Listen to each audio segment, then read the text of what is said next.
Welcome to the Retreat MKE Live. My name is Dasha Kelly Hamilton, and I'm going to be your conversation guide, I think, on this event called About That. About That is a conversation series where we take a new piece of art as a way to frame a familiar conversation. So we've done this series and it's been animation and fiction. We've had podcasts, and today we are going to see where a piece of theater takes us. There's a play that's out called Actually. We'll talk a little bit about the play, but essentially it is framing the story of hookup culture, consent, and that misunderstanding. So About That Misunderstanding is about the discussions we have and don't have, or maybe not have well enough, about accountability on both sides of the hashtag. And so the way this is going to work is we've invited some conversation kickstarters to come and share their experience, their anecdotes, their ideas, their questions to all of us around this and inside this conversation about relationships and consent.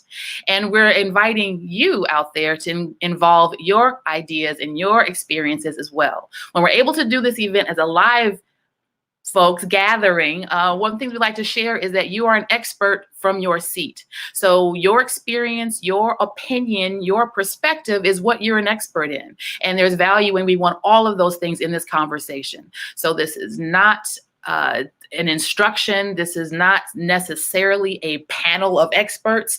But again, everyone's an expert in what you know and what you don't know and what you have to say about that. So we're going to have a couple people come up, and I'm going to invite them to just have the floor. We're going to hear them share their initial thoughts when they're initially invited to come and be a part of a discussion around hookup and consent and accountability. We'll have a chance to take a peek, a little preview at this play. And throughout the course, if you have things you want to share or something that you've heard that's of interest, make a comment in the thread. We'll add your comment into the discussion. And potentially, if you have something that you're passionate about, we'll bring you onto the screen time dialogue as well. So let's get into this and see what this room has to say about that.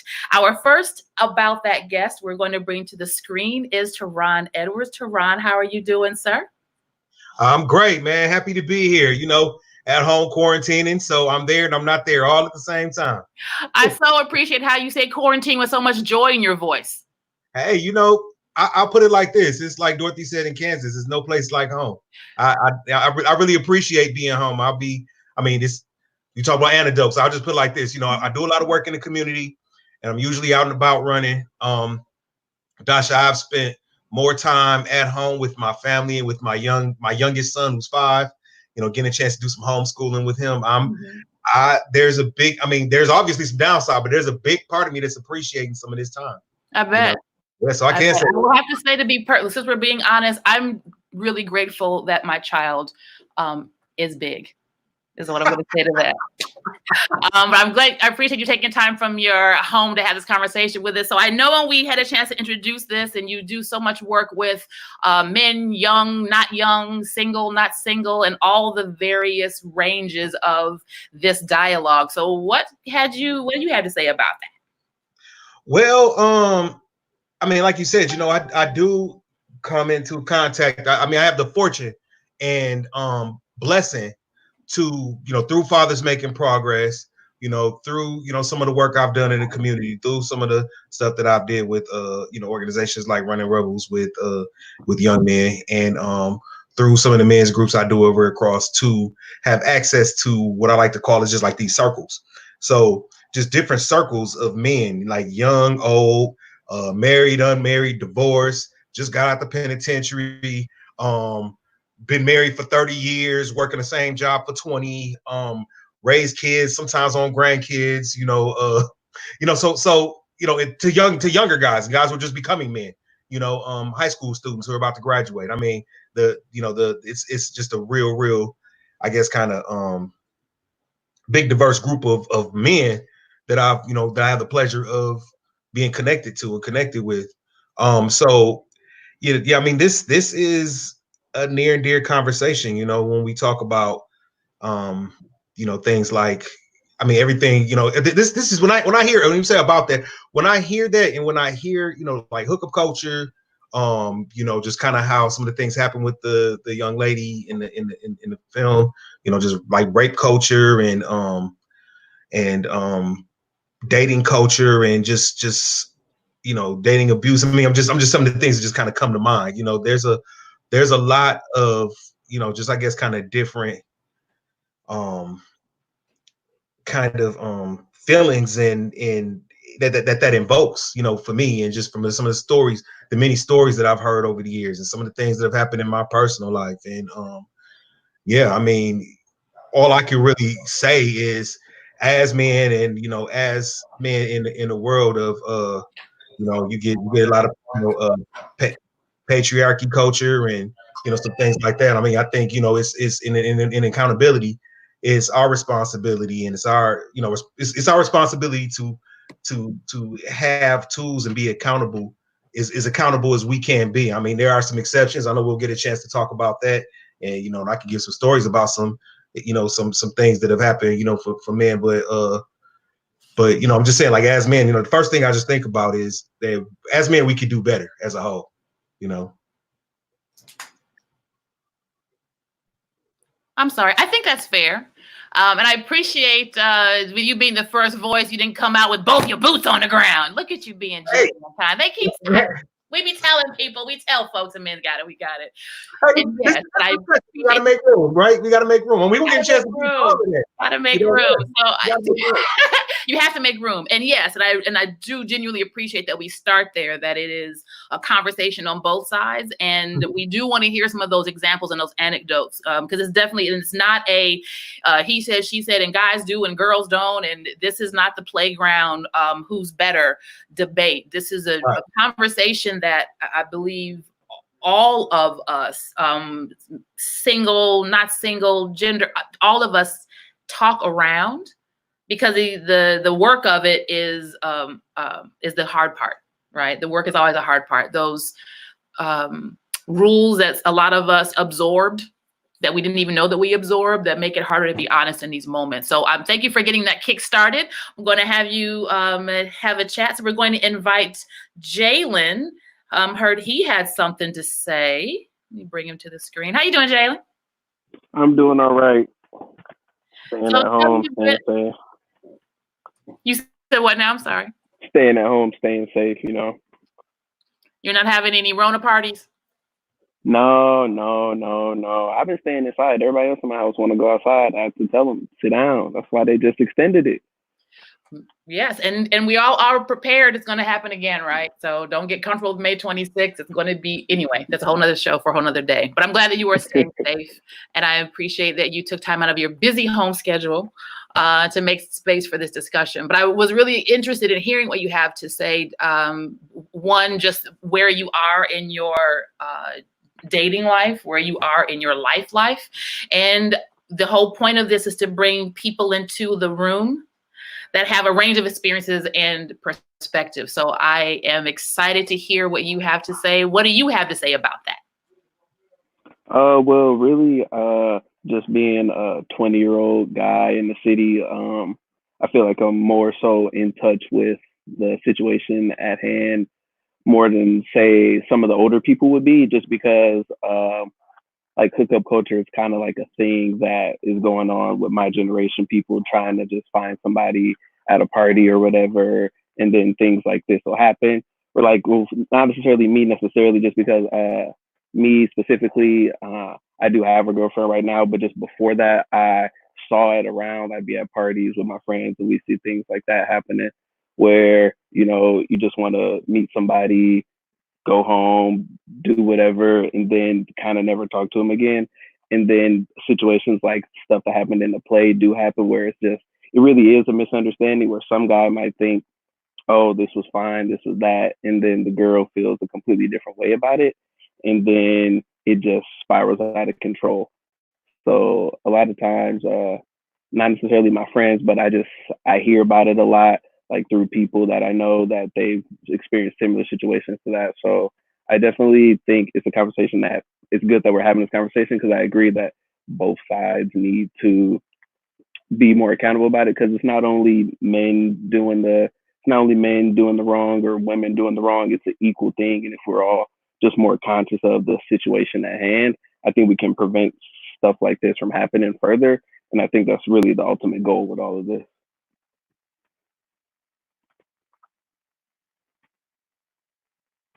You can't have that. You're absolutely right.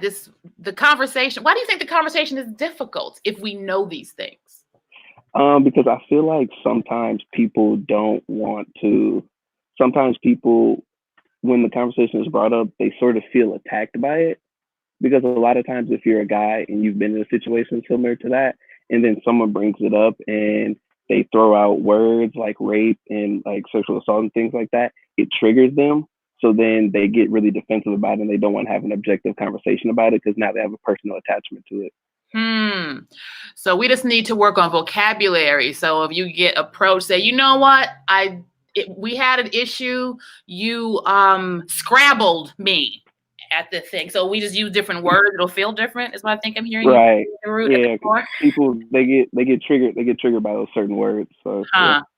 I hear a PR campaign. I know that's not what you're saying, but there's something to that where the language or even the script of the language becomes weighted, becomes expected, and then you're falling into, it's very much like conversations about race, conversations about any ism or anything that someone has to be wrong, because in some cases someone is wrong, right. But the language connected to the acts. There's a really good point that the language sometimes is more of the threat in some cases than dealing with the issue at hand. Look at you putting stuff on folks' mind. And which is the whole point of this. So I hope that all of you are thinking about this as well. So the comments that you hear, it's something you want to respond to, something that you agree or disagree with, because we are not all going to kumbaya. It never went with that way. So you have the chance to make a comment in the thread and we'll be able to add that and we can respond to it. And all of us can be in a dialogue. So next I'm going to bring some sister energy to the screen. So get an idea from not the other side, but it's another view of how this looks. Hello, Emily, how are you? You need to turn your sound on for us. All right, now I'm here. Now you're here. You are officially here all the way. How are you doing this evening? I'm great. How are you doing? I'm great. I'm glad to see that smile. Look at you. I'm so happy to be here. This is really, really cool. Thank you. Thank you. Thank you. I mean, even though we're talking about stuff that's uncool and really difficult, but yes, very difficult. A lot of grace. Yeah. So when you hear the conversation hookup culture, something that Jalen said, a lot of times that is assigned to a particular age group or generation. I have to tell you, I'm super, super grown. I'm married, but I got super, super grown folks who still hook up. So it's a thing, right? Absolutely. So one, that is a point of conversation. But when you hear consent, hookup, accountability, where does your mind go? Wow. About 1,000 different places, of course. I think I really connected with what the guys were saying about how, there's a lot of stigma around those words. There's a lot of people are really scared to talk about this stuff, which is why I think it's so great that we're here right now. And I think it's really important that we have these scary conversations because they're literally going to save people's lives. For me, I'm coming in as a woman. I'm coming in as someone who has been really close to situations that resemble the one in this play. I have witnessed a trial at a college level with one of my dear friends who was a victim of rape. So I kind of saw firsthand what that was and how people handle these situations, especially when they're not cut and dry. I think that people are starting to realize that rape and sexual assault are not purely about being attacked by strangers in the alleyways, right? Which is kind of what that was the big fear for a long time. People are realizing that it's occurring more between people who have relationships, people who are boyfriend, girlfriend, people who are having hookups, that there's a lot more language and a lot more different kinds of circumstances. So I think that's really interesting. And I think, as a woman, we're taught a lot of different things growing up about how to avoid these bad situations, about getting taken advantage of. And unfortunately, we don't spend enough time talking to men about how not to do those things in the first place, I think, because we're so squeamish around sex, we're so squeamish about hooking up. We don't talk when we're young teenagers about what consent is, what that means, what that looks like, how it's different for every person, and all of that. And I think that's changing really slowly, but it is changing, and people are really starting to talk about it, which is exciting to me for sure. Yeah. Agreed.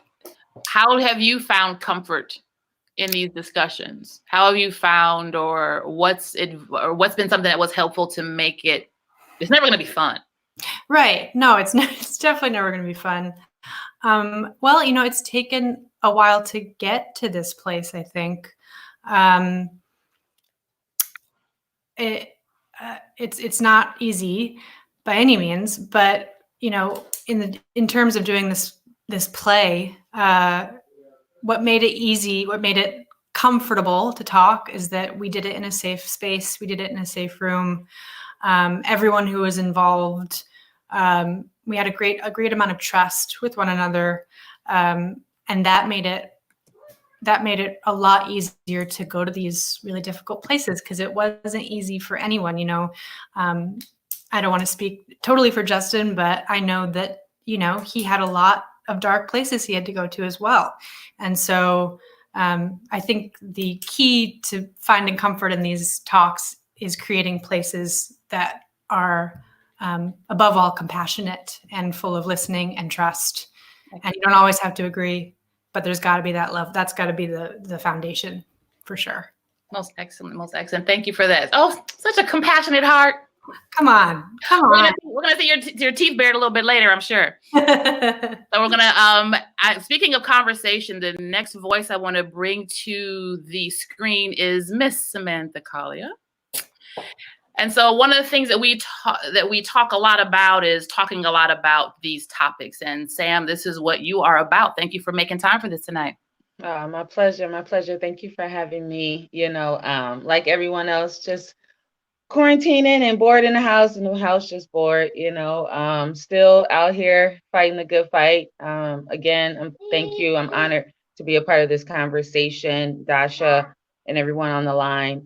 April is really huge, and this conversation, consent, is a great topic to talk about, because again, it's Sexual Assault Awareness Month. So I am thrilled to have this conversation, because this is what we do. This is what I do. Again, being the commissioner for domestic violence and sexual assault, heading Team TL 365, kissing babies and doing all that other good stuff. Whoa. I think to Jalen's point, you said domestic violence and sexual assault. We're not talking about those things. I'm sorry, I'm being efficient in my gadgets. We're not talking about those things at all. No. We're just talking about stuff that we don't want to name. And that's how we get here, right? So I'm just, love to hear your thoughts, and especially in this narrow sliver. Where thinking about the title of this discussion being misunderstanding. Well, I'm sorry, what did we say it was, Jalen? You pineappled me. It's called assault, it's called rape. And we don't call it that. The language gets difficult. But in between those really distinct offenses and assaults and violations, that thing that you're not really sure if you can talk about, because where it falls, you want to be wrong, you're not wrong, or I did it, but I'm really just embarrassed, or those conversations make it, because we don't have them, it makes it more difficult, I feel, to talk about the instances that are clear, right? So you work in this space all the time of helping people figure out how to talk. So when you heard this topic and you want to, and where we are, please, what came to your mind? What just kind of rambled on? One of the first things. Nope. About about time we're having the conversation, like a broad conversation. So I first just felt like this is perfect because this will get people talking. Because when you say rape, domestic violence, sexual assault, people run. You know, they don't try to interact. But when you say things like misunderstanding, the blurred lines, what did I text on this day? And now I'm in the presence of this person and I have different thoughts, or I want to push a little harder. How do I communicate that effectively? And the misunderstanding comes in when people don't communicate and they sometimes assume, and then things get blurry and things get confused and people start rethinking actions that maybe they probably wouldn't have taken if they weren't in different situations. Like maybe when they were texting, talking about different acts, maybe they weren't intoxicated. Now, maybe they're intoxicated. Maybe the situations are different. The spaces of safety may be different. So things can get misunderstood, especially, you know, doing the work I do, working with young people. It gets very, very blurry, very gray, and just trying to get them to understand or even communicate and let us know, like Jalen said, being a young person compared to an old person, what is the conversation and what is the terms that they use. You know, consent might be something else to a 16-year-old. So it just got me excited to have this conversation because it rarely ever happens from all different spaces, lenses, which is powerful. Consent can be there are variations of consent. When you say that, please say more, where it might be different to a 16-year-old or different to someone. And I know please say more. What does that mean? And that's the same thing I say to 16-year-olds when they tell me that, because peer pressure, everyone's doing it. Let's just make it happen. You text that you wanted to do this act, or you said that you wanted to do this, or you told someone that you were into it. So what's the problem now? Why is this an issue? I'm curious to know how do you have these conversations, particularly on the advocacy side, when it comes to our young men? So just from the math, you know, we know the figures of assault, and again, that's over here, but still those numbers are hard. Those numbers are hard, and the conversations are most certainly around women and girls. And how do you have the discussion that's not putting men or boys in the space of you're always the aggressor and you're always wrong, right? How do you get them comfortable with not feeling that they're entering this discussion as a bad person all the time? How do you help them with that? I first introduced that it crosses genders. You know, it's not just one-sided. And that opens up the conversation also for young men to maybe talk about when they've been in, sometimes I use the phrase pickle, when they've been in a pickle situation and they don't know how to tell a young girl no, or they don't know how to stop a situation, because those conversations happen a lot and young people grow up to be old people and they never talk about it, and those traits continue. So it's a cycle that you want to try to stop, or at least put some different tools in their toolbox to save them, you know, from different situations. Most definitely. Well, let's do this. I would like to move a little bit closer to this play to see a visual of this story.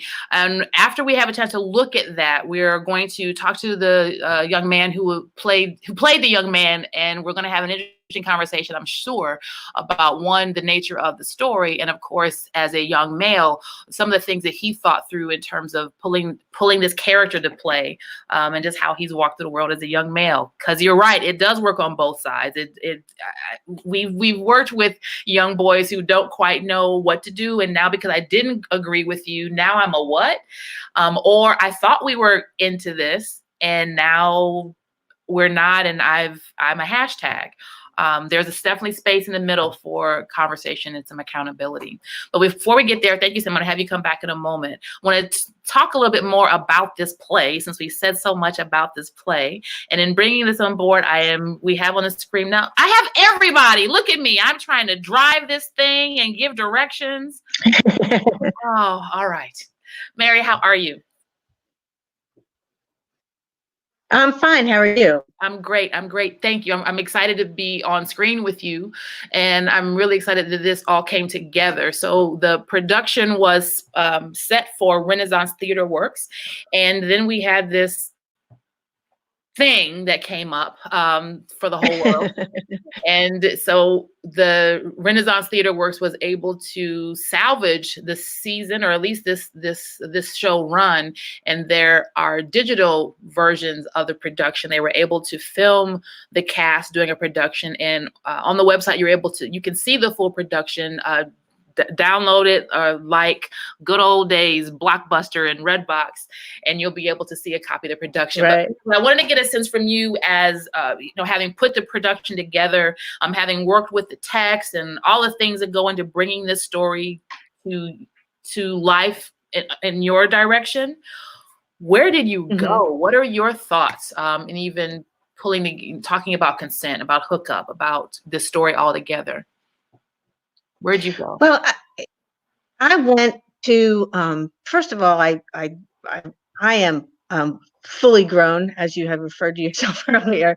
And my college days were so different around this conversation. We have come so far. The fact that we're having the conversation is fantastic.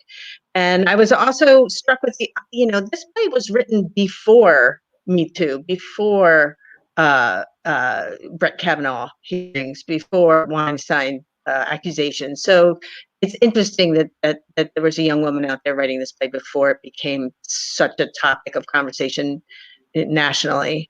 What I love so much about this play is that both of these young people, you end up, I think, really loving both of them. And so instead of seeing a story about heroes and villains, you see a story about two very likable, wonderful people who are a little bit lost in the world, who bring all of the baggage of their lessons into this room, and things go bad because of first of all, far too much alcohol in the situation. So neither one of them probably legally could have given consent, and then you get to know them really well, and it's heartbreaking. It's heartbreaking that they're there. And you know that they're there for a reason, and you know something bad went down, but you also know that it was highly preventable, and conversation could have fixed so much. And I'm also struck with how we end up feeling comfortable enough to go to a room and take our clothes off and have sex with each other, but somehow speaking a couple of words to each other seemed impossible. I don't understand that. Since the beginning of time, Mary. Since the beginning of time. Since the beginning of time. Well, let's do this. I'd like to share with the good people just a little snippet of the story. So sit tight. I'm about to do something fancy. It's not fancy, but I'm going to try. Look at me doing fancy stuff. Hey.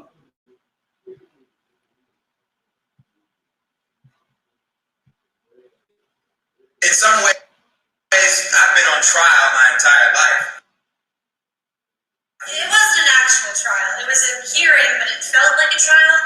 We sat across from each other at these long wooden tables. I felt like a character in a crucible.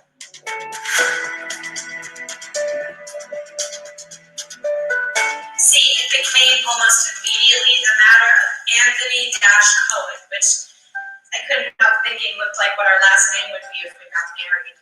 I get an email from the Office of the Vice Provost of Institutional Equity and Diversity.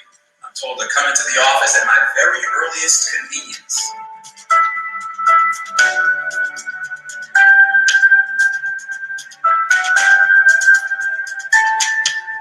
But I didn't think Heather would tell anyone. She just came into my room and was like, Amber, people are saying you were topless at CAC last night. And I'm like, Thomas Anthony practically raped me. I knew immediately I'd said something I couldn't take back.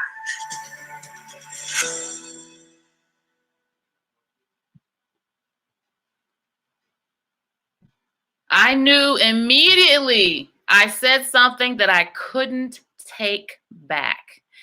And like Sam said, these scenarios happen really fast. In my personal life, I refer to that as buyer's remorse. It's a thing. I had a post years ago. I was like, hey, fellas, just so you know, sometimes you're not going to be listed in the list because of regret, of guilt, of what have you. And those are things that we negotiate inside of our heads. And I'm speaking as a woman, but I'm not at all discounting that any person who's had another person with them, that we negotiate these things with ourselves. So sometimes the reasons why we do that lead to making this complicated. Like you said, Emily, we don't even talk about sex as comfortably as we probably could. So we can't talk about the act, then we can't talk about the act, then we can't talk about why we, and then here we are not talking. So I am going to invite Justin to the screen. Where did I put you, Justin? There you are. Hi. How are you? Good, thank you. Do you ever, does it still make you grin, or do you blush when you see yourself in action doing your acting on screen? I think it's cool. It's strange seeing a play like this, because I usually don't see myself doing a play. But I guess if it's on film or something like that, it's for a film or television show or something like that, it's a little less strange. Just a little less strange. Yeah. Well, I think it says something. It's a great opportunity for you to experience how we're able to experience your craft in motion, in action, and on stage. So tell us a bit. What I want to, I hope that you'll be able to share is not just your experience as the actor, but also your experience as the guy processing this script and the context of all of this. So if you can talk a bit about just the journey you went through to get from Justin to become Thomas on stage.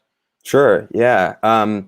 Well, in thinking about a lot of the things that we've talked about already, I've been struck. I think I was really struck by what Emily was talking about with the fact that there's this conception that we're sort of distanced from the perception of sexual violence as, taking place in like a dark alley or something like that. And I think that's been the biggest journey that I've taken as a man since I was a little younger, in my late teens. I'm 26 now, and really seeing that I am complicit in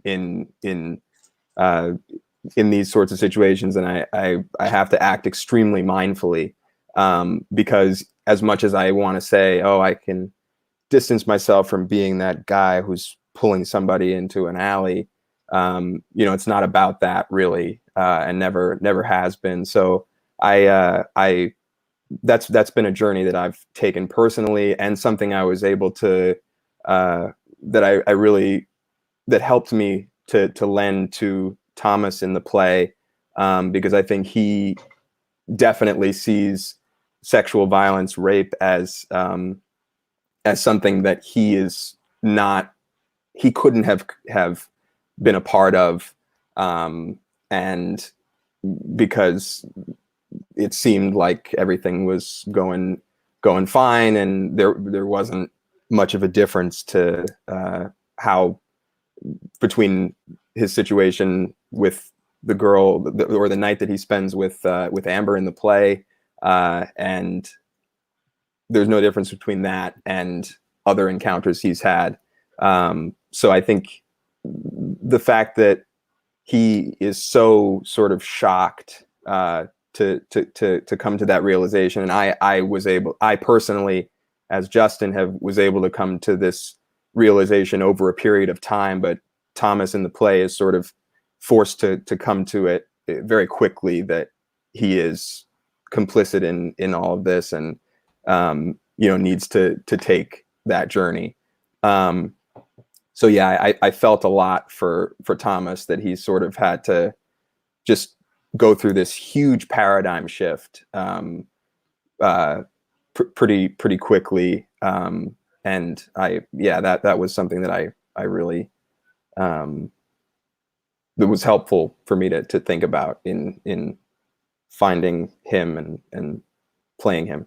And tell me, what will you carry forward? And I'm going to take trying to find my camera. I'm going to take the opportunity of, I'm going to do right, and I'm going to be great, and I'm never going to hurt anybody. I'm going to set that over here. That's a given. Yeah.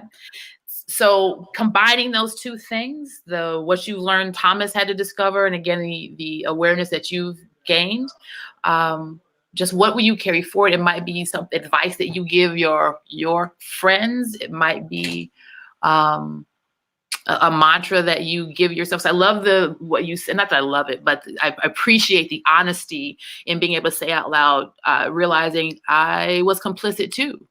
And one of the things I don't like to talk about it either, but in sharing, even talking in the company of women, that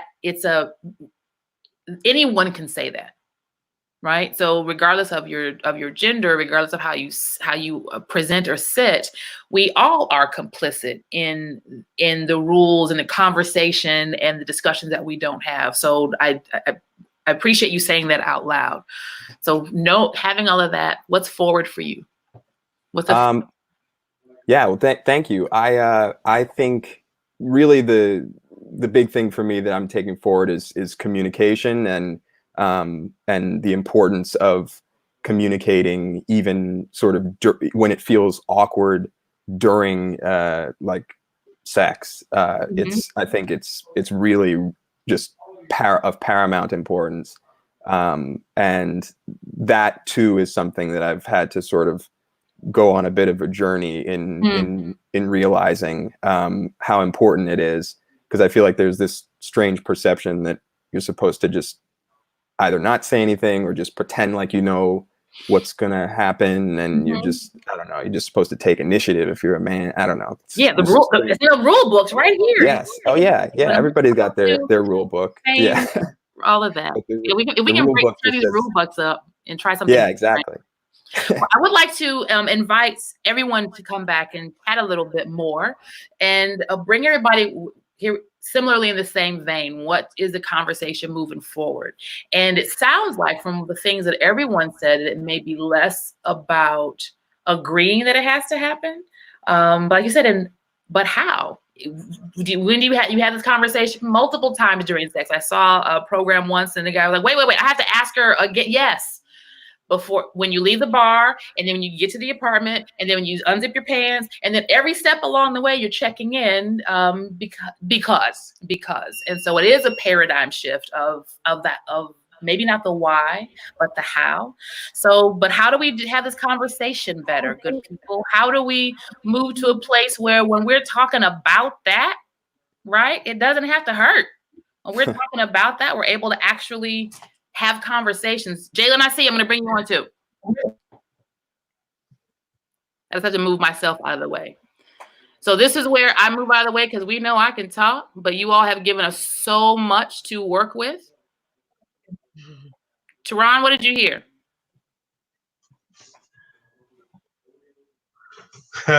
Well, I'm not sure if this answers the question that you had, but as I was listening to you talk and listening to the young man Justin talk, it's funny, like it's just ironic just looking at him. You know, he favors actually one of my sons that this happened to. You know, like I've had situations with young men over the years, including one of my sons who was like falsely accused of sexual misconduct with a young lady because she was upset with him, to the point where he spent about a week in the Milwaukee County Jail at 17 years old. And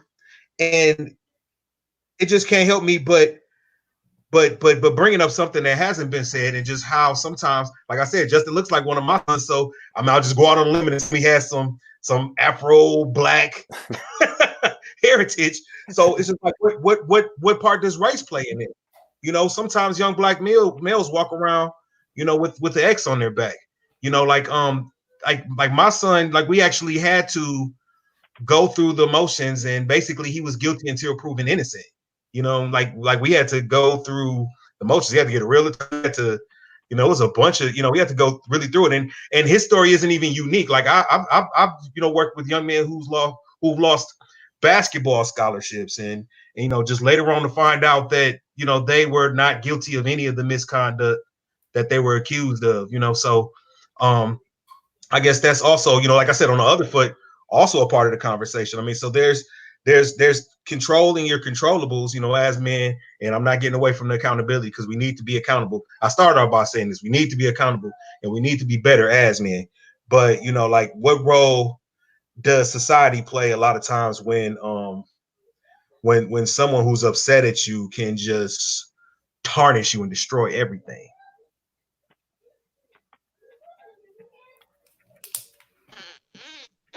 And thank you for saying that. I too feel like the communication needs to be solidified throughout whatever relationship or situation individuals are in.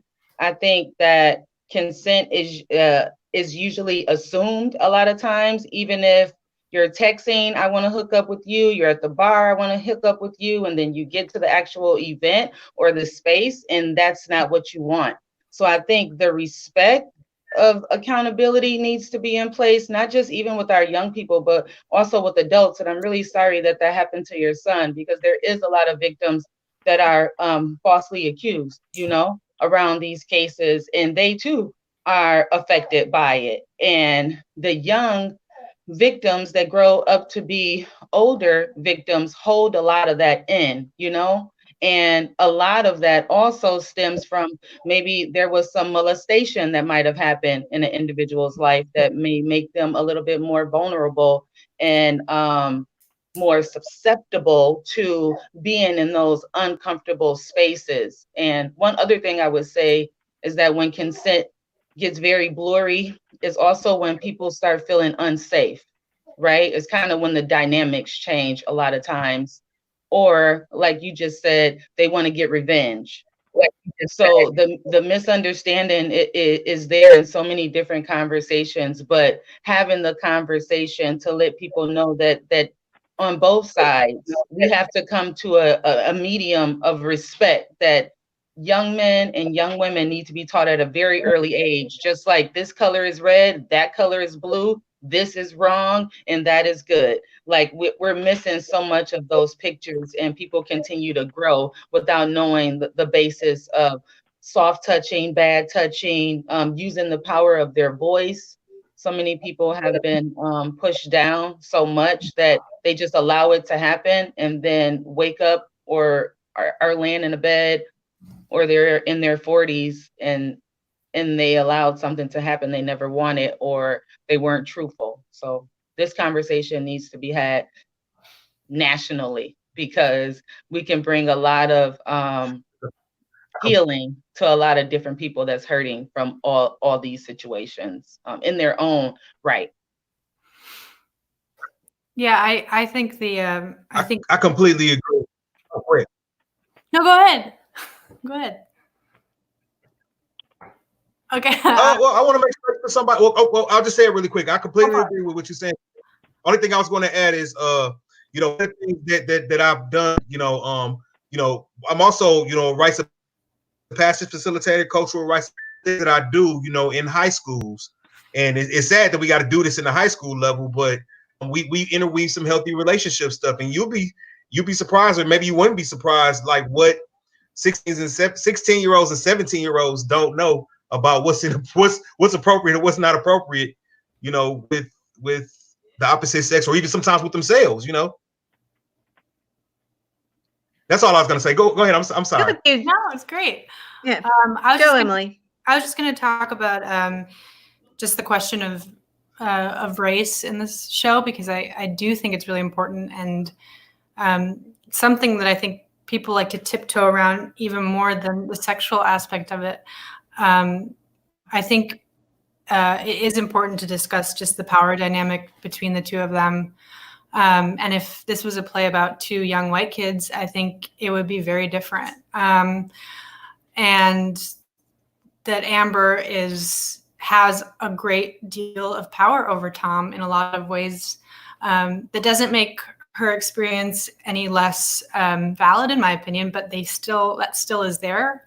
And I think that's what makes it such a challenging and heartbreaking ending and play in general, because you have these two people. You have Tom, who's living with all of this external abuse and pressure and walks through the world, terrified. And then you have Amber, who's dealing with all this internal pressure and also walks through the world terrified. And so they're both victims of society, and they're both victims of deeply rooted issues. And I think that's what makes it so difficult to be like, well, how do we fix this? Because there's so much that's so deeply seated in our culture. And it is about education. It is about communication. It's about all of that. But we have to fundamentally change how women and people of color are treated and talked about and educated and all of that. It's so deeply rooted. And I think that's a really important part of this play to discuss. Yeah, I agree that race plays a very pivotal role in this whole situation, because like you said, if this play was between two white kids, it would be a completely different situation. And I feel like one of the ways we could attack that is just more so education, as far as just friend to friend, you just talking to your peers about the situation. Mm-hmm. It doesn't have to be someone older than you or someone in a different group as you, but more so people you're friends with that you already have a connection with or relationship with, because the information you'll be more receptive to that information from people like that. If we as a community, just as Black men or just of any group, if you just spread the information within ourselves, then it just makes these situations a lot easier to avoid and more prepared for those things. Absolutely. I think that what Justin was saying earlier too about saying that he feels that there are certain expectations being male that, when you're getting into a sexual situation that in the play, we're talking about two young people who don't, they're learning the game. And so there are these expectations that happen with males, that they're supposed to know what they're doing. They're supposed to be in charge. They're supposed to be, the leading force through the experience. And but if somehow it could be taught early on, actually communication is sexy. Asking, do you like this, is sexy. And the experience would end up being better for everybody concerned, because, women would, I think, really respond to men who were saying, I hear you, I feel you, I'm with you, rather than I'm just in charge. And so it's diminishing returns for these standard roles that men and women have been handed for so long, actually aren't efficient when it comes to having a great relationship and a great experience. So I think the communication, because here in this play, we're talking about somebody who never intended to hurt anybody. This isn't somebody who's after trying to trick somebody or deceive somebody or seduce somebody. And so, that's a different animal.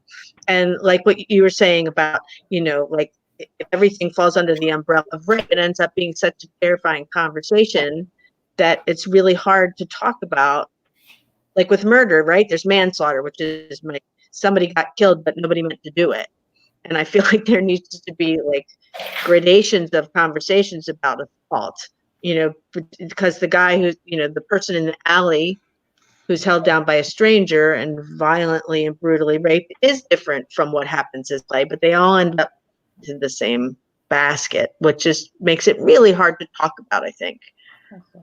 Most definitely. What I would like to do now, and thanks all of you. I felt like I was back watching a party going, please, they're going to talk to each other. And you guys did great. Because you brought so much. It shouldn't have to come at such cost, right? If somebody says, yeah, actually, maybe I should have done better, and maybe I didn't listen, shouldn't come with, okay, so now you're completely wrong and you're horrible, and now you're going to pay this gigantic price. Forever.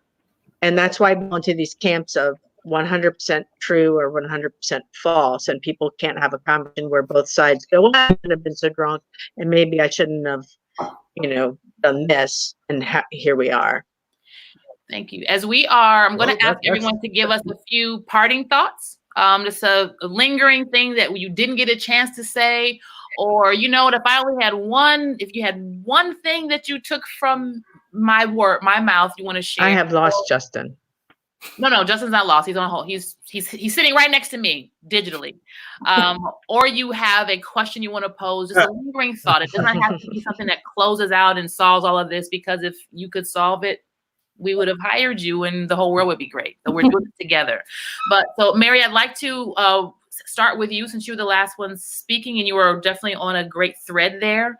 What is a parting thought or a gift or a question out of this discussion or your work with the play that you want to leave with the good people?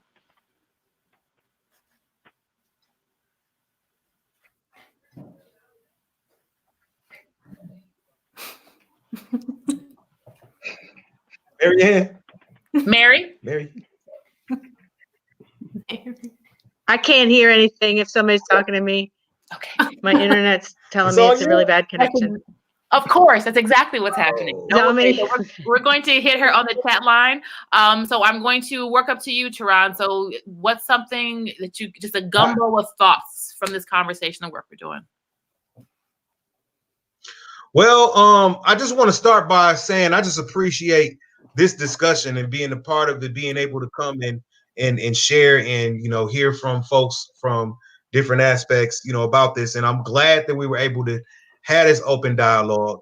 And I'm glad that we're able just to kind of talk about, because this isn't a simple topic. It's not an easy topic, but it's also not a simple topic. It's a pretty complicated, situation. I mean, just as Mary said, everything from just devaluing the misconduct all the way to some of the more horrible things, so it's just like, and I think sometimes I can just speak for men because I've always only been a man, but I think sometimes it's hard for well-meaning men or well-meaning guys to have these discussions, as openly and as frequently as they should, because of some of the stigmas and some of the connotations, I just remember, once again, I just go back to my rites of passage group. I had a group one time, not too long ago, before the world shut down, at a high school, and I brought up rape cultures. We started talking about rape culture, and the first thing that the boy said was, "We ain't got to talk about that because I ain't no rapist." And it's just, and it's valid, but it's just like, if we don't have those tough conversations, and that probably was true. They probably aren't rapists. I'm sure they, these are pretty decent guys, but it's just like things stay the way that they are, and we still continue to have the problems, like the same issues, as long as we don't have spaces where we can have these authentic discussions. And that's what I'm saying. I'm just really, really happy that I could be here and be a part of this authentic, real discussion, that's what Fathers Making Progress is all about, and what we try to do with men. We just try to ownership and accountability and have these discussions. And like you said, young man in the buck sweater. I'm sorry, I forgot your name, but yeah, just us as peers holding each other accountable and making each other better. Excellent, thank you. Another parting thought. Give the people what they need.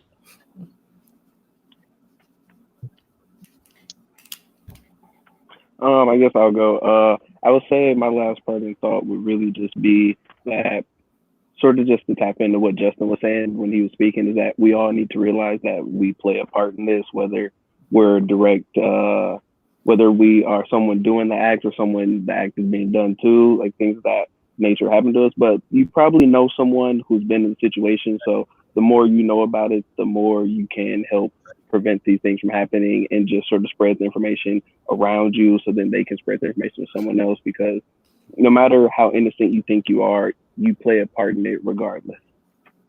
Society is real. Thank you for that. Sam, what you got for us?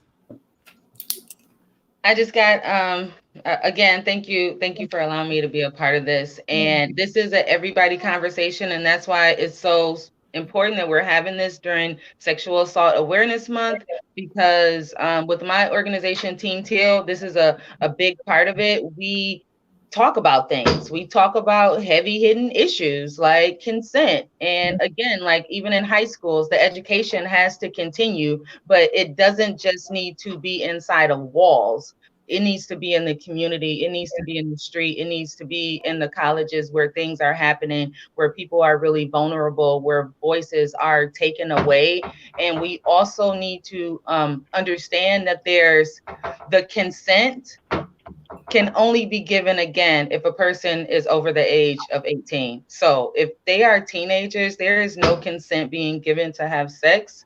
But beyond that, just understand that people are hurting, and a lot of times they do things just to cope with that pain. And some of those things are allowing people to take advantage of them. So having conversations like this on a scale where no one is being judged, no one's voice is being put down, uplifts the community. And this can change the fucking world, just to be frank, because at the end of the day, you know, I'm tired of people not wanting to have this conversation and not wanting to talk about the Black girls and the Black boys that sexually assaulted, that grow up to be adults, or the Black women that are treated like animals. And we need to get through it, to grow through it. You know, we're kind of over that. You know, people need done with that. I'm over it. You know, 2020, I'm good on that. We need to upgrade it. We need to be more accountable. And we also need to look in the mirror and check us before we try to check somebody else. So. Word. Thank you for that. Justin. Yes, I want to jump on the communication train. I know I've kind of been on that train, but I want to hop back on again, because I think it was really interesting what you were saying, Jalen, about like talking amongst your friends too. I think that's really important in sort of more informal settings to talk about these sorts of things. Like, I love this setting. It's wonderful to talk to all of you in an organized way like this. And I think it's also really important just in informal settings when you're just hanging out to bring up this conversation, see what happens, because I think it could lead to a really interesting and fruitful dialogue. And I think that can even sometimes be more effective than when you're having this conversation in a very sort of stilted way, like on a college campus in a orientation session or something like that. I think when it's more casual, it could be even more effective. We can do it, humans. We can do it. No doubt. Emily, what do you have for the good people? Well, yeah, I echo everything everyone said. And I think, you know, just as a woman, my perspective is that we gotta teach our girls to have agency of their bodies and better self-esteem and courage to say no to things they don't want to be a part of. I'm really passionate about that. And as a theater artist, I think that stories like this are so great, and there's got to be more of this in the American theater. And we've got to be putting up these kinds of stories and having these difficult conversations. And I think a lot of that begins in the entertainment world and in the art world, because that's where people pay attention. And I think that's a really powerful way to open up discussion. Most definitely. I was sharing, I think, with this group, how even though this is a scary space that we're all in, as creatives, we're built for this. Yeah. Right? In imagining what else is possible, in creating a new everything. And even though, you know, all of our calendar dates have been jacked up a bit, so this is a space where all of us dig into the big if. Because we do have to. This is the time we've all been sent to our rooms to sit still and figure things out, and this is definitely one of them. How to figure out this conversation, and it does start with conversation. I think we all agreed and we landed there. So I want to thank all of you for being part of this discussion tonight. I'm going to have you all. We have snacks and everything for you in the green room. So I'm going to send you back to the green room. All of your writers were honored. I think Jalen, you wanted a bunch of bananas. Sam, you asked for a bottle of Crown. Everybody got what they wanted because you came to talk about that. And I appreciate you making that happen. And all of you that have been watching, thank you for making time for this discussion. Again, About That is a public conversation that uses art as a way to have a detour into a conversation about anything and everything else. And next month, About That will be about that motherland. And it's going to look at a piece of film to have a conversation about dual heritage, the tension between Africans and African Americans, Cubans and Cuban Americans. You're from Puerto Rico, you have family back home, but you're all of that. About that motherland. Is it home, homegrown, or is it a fantasy idea? Or all of the above. We're going to be here on May 6th to talk about that. And we're looking forward to having you to join us here. Quarantine with us here at the retreat. We're providing conversations, events, and you can host your things here as well. Next week, in fact, we will have X Fabulous going to be hosting their storytelling event here. So we're so excited to have you in this space. And we hope that you keep talking about that.